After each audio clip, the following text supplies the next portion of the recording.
she suffers from such a rare disorder of being unable to just be a human. I mean, when I listen to Meghan, I am just reminded that there's nothing authentic there. You're never going to convince anyone that you're authentic. I'm working so hard. Is she really? Why does she struggle so much with humanity? I feel like it's pretty safe to say that Meghan Markle is like a pathological liar. She can't even act like herself. And she is exhausting. You are not a successful female entrepreneur. I can list more fails on both of my hands. She has done the world premiere episode of actually being on someone else's podcast. In a world of carefully crafted images and social media personas, authenticity has become the most valuable currency in celebrity culture. But what happens when someone tries too hard to appear genuine? Meghan Markle has spent years fighting to control her narrative, building an empire on the promise of realness and vulnerability. Yet with each new project, the same question resurfaces. Are we seeing the real Meghan, or just another calculated performance? The former actress turned royal turned entrepreneur has become one of the most polarizing figures in pop culture, with critics and supporters fiercely divided on whether her public persona represents authentic self-expression or masterful manipulation. From television actress to royal duchess to lifestyle entrepreneur, Meghan Markle's transformation has been nothing short of extraordinary. Before capturing Prince Harry's heart, Meghan spent years climbing the Hollywood ladder. Starting with small roles in shows like General Hospital and CSI, she eventually landed her breakthrough role as Rachel Zane on the legal drama Suits, where she appeared in over 100 episodes. While never quite reaching A-list status, she built a modest acting career supplemented by her lifestyle blog, The Tig, and various brand partnerships. Everything changed when she met Prince Harry in 2016 through a mutual friend. Their whirlwind romance captivated the world, culminating in a spectacular royal wedding in May 2018 that drew billions of viewers worldwide and temporarily transformed Meghan into a beloved figure who seemed to breathe fresh air into the British monarchy. The fairy tale didn't last long. By January 2020, the couple had announced their intention to step back from royal duties, citing unbearable media scrutiny and lack of support from the royal family. Their dramatic exit, dubbed Megxit by the press, initiated a new chapter of their lives in California. Since then, they've secured lucrative deals with Netflix and Spotify, launched their Archewell Foundation, and participated in a bombshell interview with Oprah Winfrey that sent shockwaves through the royal establishment. Most recently, Meghan launched American Riviera Orchard, a lifestyle brand selling everything from jams to dog biscuits, her latest attempt at reinvention as a Martha Stewart-esque domestic entrepreneur. The latest chapter in Meghan's authenticity saga unfolded on the Jamie Kern-Lima show, where her appearance was heavily promoted as her most authentic yet. The podcast episode featured Meghan supposedly makeup-free, unscripted, and ready to bare her soul. "Good thing I have no makeup on," Meghan quipped when emotions ran high during a segment where she read a letter she had written to her children. The camera lingered on her face as she dabbed at tears, voice quivering with emotion. The host gushed over her vulnerability. "This is so raw and soul-filling." It seemed like the perfect moment of genuine connection until the internet started picking it apart with forensic precision. Eagle-eyed viewers immediately questioned the no makeup claim, noting her perfectly glowing skin, flawless complexion, and expertly blown-out hair. Professional makeup artists took to social media pointing out what appeared to be subtle foundation, concealer, and highlighter, strategically applied to create a natural look while still ensuring camera-ready perfection. While she may have skipped dramatic eye makeup and lipstick, critics argued this was a calculated relatability strategy rather than true vulnerability. "She didn't have eye makeup on, which is a different thing, but that's her being relatable," one commenter noted sarcastically. The timing of her emotional moments raised further suspicion. Viewers noted how Meghan's voice would crack at seemingly perfect intervals for maximum emotional impact, her tears appearing precisely when the conversation turned to her children or her struggles. Social media exploded with comments about her performance, with royal commentator Alexander Lerman calling the display despicable and pathetic. Others pointed to previous interviews where similar emotional patterns emerged at strategically important moments. "Crocodile tears," one ex-user labeled them, suggesting a rehearsed quality to her vulnerability. The podcast host, Jamie Kern-Lima, didn't escape scrutiny either. Critics described her delivery as painfully awkward, with a high-pitched cheerleader-like tone that felt as manufactured as Meghan's tears. "Jamie Lynn talks like this, and what I love are grown women who talk like this, like they just injected some helium and everything," one critic mocked. Throughout the interview, Lima's enthusiastic reactions seemed perfectly calibrated to amplify Meghan's emotional moments, her eyes widening with practiced amazement at every revelation, her voice rising to near squeal levels when Meghan shared personal anecdotes. It's like they're both reading from the same PR playbook, one viewer noted, highlighting Lima's tendency to shower Meghan with excessive praise while asking softball questions that seemed designed to showcase Meghan in the most flattering light possible. The synchronized performance left many wondering if the entire conversation had been rehearsed, with some viewers comparing it to an awkward infomercial rather than an authentic conversation between friends. And the interviewer, "Are you more in love now than ever? Like, I'm sure that Meghan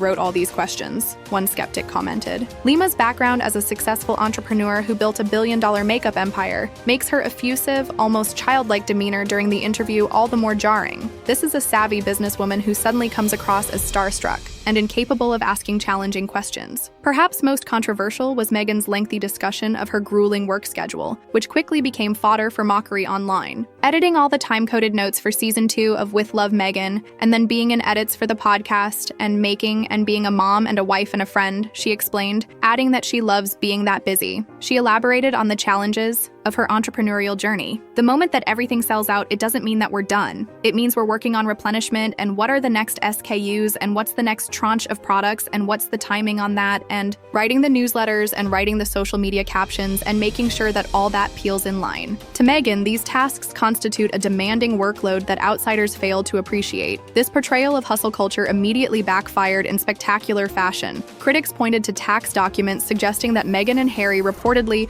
only work about 1 hour per week on their Archewell charitable foundation. Media personality Megyn Kelly called her complaints tone-deaf, arguing that her royal privilege and vast resources make her struggles unrelatable to average working mothers, who do not have help. With an estimated net worth in the tens of millions, multiple homes, household staff, and a team of professionals at her disposal, Meghan's characterization of writing social media captions as grueling labor struck many as disconnected from reality. Dave Portnoy of Barstool Sports added that unlike most entrepreneurs, Meghan can't fail given her safety net of wealth and connections. "I can't have someone marry into the royal family and then be like, woe is me," he argued, highlighting how Meghan's royal connection gives her automatic name recognition and opportunities that most business owners could only dream of. The buy-in's perception that she's playing entrepreneur while protected from actual financial risk fuels much of the antipathy toward her business ventures. When products from her American Riviera Orchard brand sold out immediately upon release, critics questioned whether this represented genuine demand or simply the advantage of celebrity. Either way, not the entrepreneurial struggle she describes. This wasn't Meghan's first attempt at reinventing herself through media. Her Netflix show With Love Meghan aimed to position her as a Martha Stewart-like domestic goddess, featuring cooking, gardening, and hosting at her luxurious California estate. The series was meant to showcase her authentic home life, but critics weren't buying it. Variety called it a Montecito ego trip not worth taking, while The Independent labeled it gormless, pointless, and an exercise in narcissism. Viewers cringed at moments like Meghan whispering, "Goodnight, sweetheart," to a cake before placing it in the oven, a moment that was supposed to showcase her charming quirks, but instead came across as performative and artificial. The show's production values highlighted another authenticity problem, attempting to present a relatable image while filming in a setting of extreme privilege. Who does this appeal to?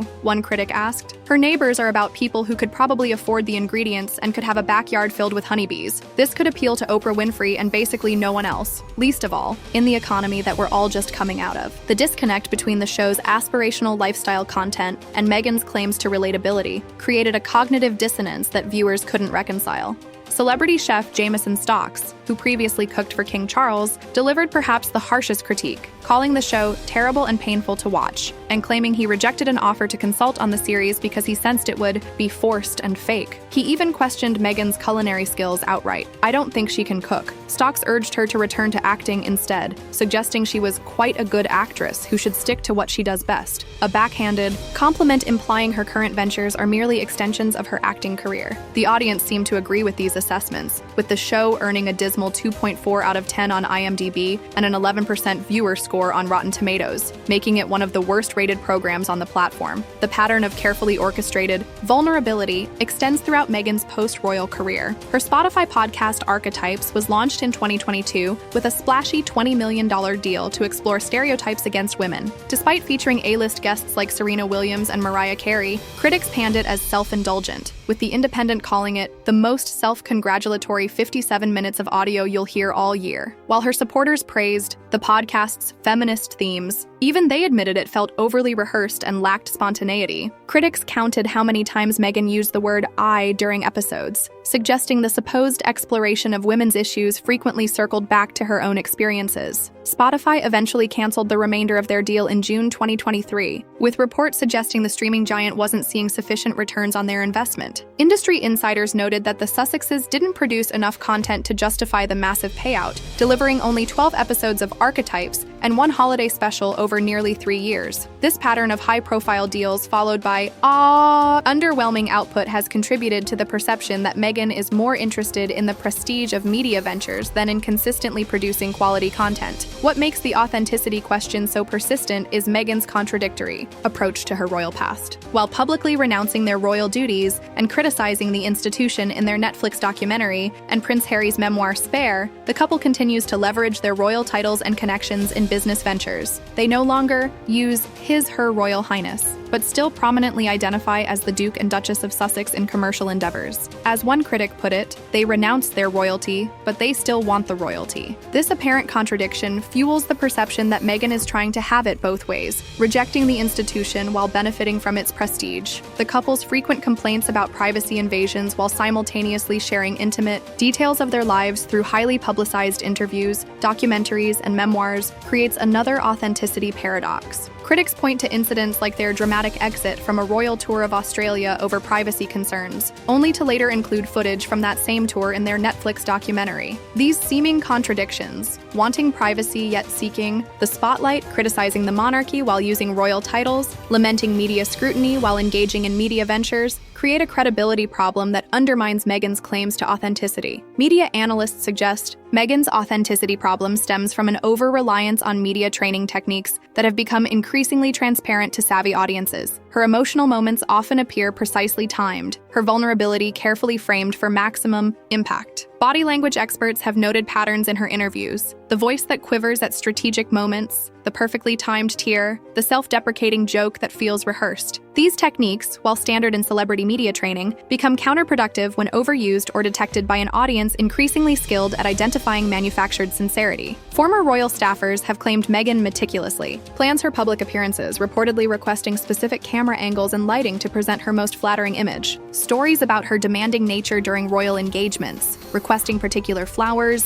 specific temperatures, and exacting arrangements, contradict the effortless, casual persona she now attempts to project. One former palace insider suggested Meghan approaches public appearances with an actress's mentality, viewing them as performances rather than authentic interactions. The challenge of authenticity isn't unique to Meghan. In today's media landscape, public figures face constant scrutiny, with audiences increasingly skilled at detecting performative sincerity. What makes Meghan's case fascinating is the gap between her stated desire for authenticity and the public's perception. The more she insists she's being real, the more skepticism she seems to generate. It's a paradox of modern celebrity. Authentic vulnerability is highly valued, but attempting to appear vulnerable often comes across as calculated, especially when it's part of a branding strategy. This phenomenon extends beyond Meghan to other public figures who have made authenticity part of their brand. From politicians who stage candid moments to influencers who perfect the art of the casual selfie, the line between genuine expression and strategic self-presentation has never been blurrier. The difference is that most celebrities don't explicitly claim authenticity as a core value the way Meghan does, making the disconnect more jarring when it appears. Defenders argue that Meghan faces impossible standards, particularly as a woman of color who married into one of the world's most traditional institutions. They suggest the authenticity criticism is merely a cover for deeper biases, pointing to the different treatment she receives compared to other royal women. Her supporters argue that any woman in her position would need to carefully manage her image and that her critics apply a double standard, demanding a level of unfiltered authenticity they wouldn't expect from other public figures. From this perspective, the authenticity debate itself becomes a trap, a way to undermine a woman who challenges institutional norms. Others maintain that the criticism stems not from who Meghan is, but from the disconnect between her words and actions, claiming to value privacy while consistently seeking the spotlight, for example. This view holds that it's not Meghan's careful image management that draws criticism, but rather the insistence that she isn't managing her image at all. The pretense of effortlessness rather than the effort itself becomes the problem. As one commentator put it, "We don't accept that anymore. We want authenticity." Cultural critics have observed that Meghan's authenticity problem reflects a broader shift in celebrity culture. In the past, stars maintained a certain mystique, with carefully controlled public appearances and minimal personal disclosure. Today's celebrities are expected to be accessible, relatable, and transparent, sharing their struggles, insecurities, and real moments on social media. But this new paradigm creates a conundrum. How can carefully staged authenticity still be authentic? Meghan seems caught between old and new models of celebrity, attempting to control her narrative while simultaneously claiming to be unfiltered. As Meghan continues building her brand empire, the authenticity question remains her greatest obstacle. Can someone who has lived in the public eye for so long, who has been media trained to perfection, truly present an unfiltered version of themselves? Or is the pursuit of perceived authenticity itself just another performance? These questions extend beyond Meghan to our broader culture, where authentic has become both a compliment and a marketing strategy, often simultaneously. The irony is that in her quest to appear genuine, Meghan may be undermining the very authenticity she seeks to project. The calculated vulnerability, the strategic emotions, the carefully curated realness all become part of what critics call the Meghan show. And while her fans praise her courage and openness, her detractors see only a performance designed to elicit sympathy and boost her brand. When everything becomes content, even one's most private emotions and experiences, can anything truly be authentic? Perhaps Meghan's greatest challenge is that she's fighting a battle that can't be won through traditional PR strategies. Authenticity can't be manufactured or proven through carefully staged moments of vulnerability. It emerges organically over time through consistency between words and actions, through unguarded moments that aren't designed for public consumption, through the willingness to be imperfect without immediately turning that imperfection into content.